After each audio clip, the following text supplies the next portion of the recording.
ए खुदावंद मेरी दुआ सुन, मेरी इल्तिजा पर कान लगा, अपनी वफादारी और सदाकत में मुझे जवाब दे और अपने बंदा को अदालत में न ला, क्योंकि तेरी नज़र में कोई आदमी रास्त बास नहीं ठहर सकता। इसलिए कि दुश्मन ने मेरी जान को सताया है, उसने मेरी जिंदगी को खाक में मिला दिया और मुझे अंधेरी जगहों में उनकी मानिंद बसाया है जिनको मरे मुद्दत हो गई हो। इसी सबब से मुझ में मेरी जान निढाल है और मेरा दिल मुझ में बेकल है। मैं गुज़िश्ता ज़मानों को याद करता हूँ और तेरे सब कामों पर गौर करता हूँ और तेरी दस्तकारी पर ध्यान करता हूँ। मैं अपने हाथ तेरी तरफ फैलाता हूँ।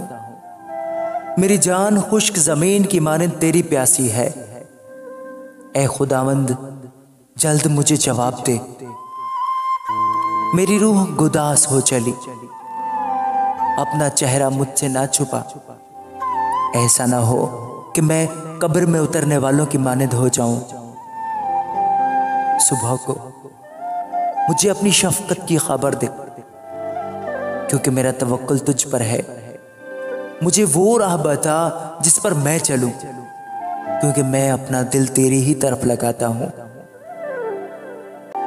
ऐ खुदावंद मुझे मेरे दुश्मनों से रिहाई बख्श, क्योंकि मैं पनाह के लिए तेरे पास भाग आया हूं।